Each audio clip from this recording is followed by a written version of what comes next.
The Kaufmann Desert House. In 1946, Edgar Kaufmann commissioned Richard Neutra to design a winter vacation home in Palm Springs, California. A decade earlier, he hired Frank Lloyd Wright to design his renowned Fallingwater house. Kaufmann's son wanted Wright to design the Palm Springs house as well. However, while still an enthusiast of Wright's work, Edgar wanted a lighter feeling than their Fallingwater home and felt Neutra could deliver. The site for the Kaufmann Desert House was positioned southeast of a high mountain range, with views opening eastward towards the desert landscape. The lot was roughly 200 by 300 feet, and at the time was barren, with very few surrounding structures. Today, a suburban neighborhood surrounds the house, and the lot is almost entirely enclosed at its perimeter by tall shrubs. As you approach the house from the south, you walk through two piles of desert boulders toward a side gate. A handsome southwestern profile composed of vertical stone walls and floating metal planes sits just beyond. From this angle, the structure looks more like an open-air desert pavilion than a home. Next, you're directed towards a long covered walkway. A large sandstone wall on your left guides you toward the entry door. The house doesn't have a grand entrance. Instead, there's a slow procession that leads to an understated door. Many architects used this common strategy, notably Neutra's mentor, Frank Lloyd Wright. After entering the house, to the right is the dining and main living spaces with views eastward out to the pool. Northeast of the living space is the primary suite, slightly offset from the central access to provide privacy for the bedroom and open the view for the living space. The northern wing of the house is two guest rooms with an open-air patio. The patio has since been enclosed. The western wing is the staff bedrooms and kitchen. From the street, the house looks beautifully layered with floating planes that rise in elevation as you move west. The highest roof provides cover for the gloriette. At the time, two-story homes weren't permitted in the area. Wanting to capture more views at a higher elevation, Neutra designed the gloriette as an open-air perch on top of the house, covered by a roof and shading devices on two sides.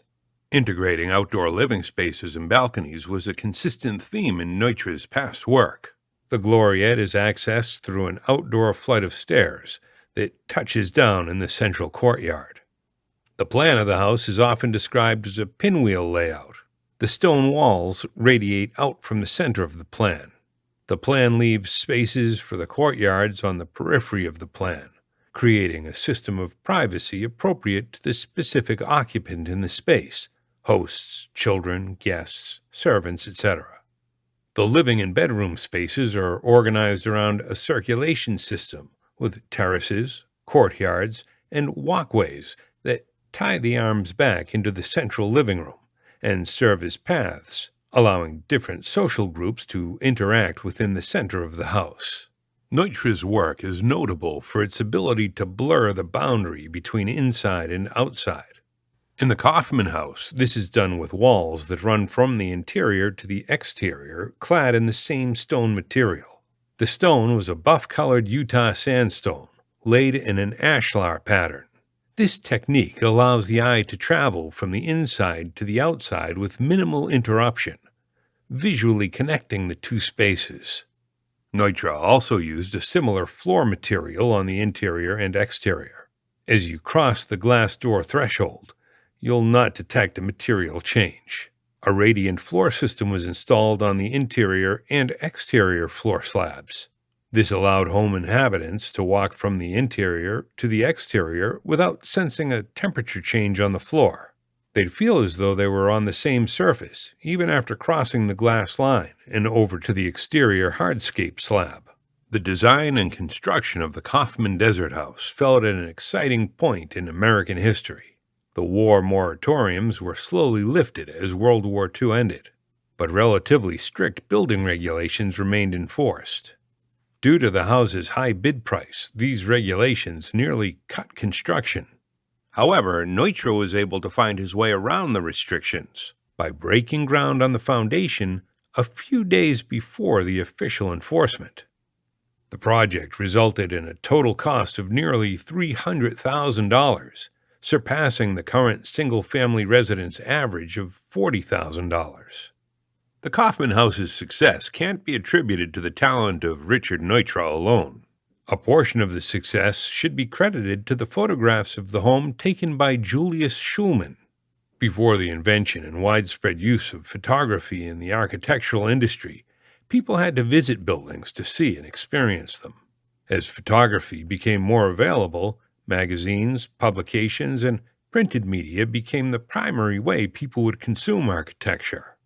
The first publication of the house occurred in the LA Times on June 15, 1947. Julius Schulman's photographs, mainly the dusk shot from the southeast overlooking the pool with the mountains in the background, allowed people worldwide to view the house. The large amount of publicity surrounding the Kaufmann house constituted a turning point in the marketing and consumption of architecture and lifestyle. In October 2008, the house was listed for sale for $12.95 million. The house still stands today and is considered one of the essential pieces of 20th century architecture, among projects such as Falling Water, Roby House, Gropius House, and Gamble House.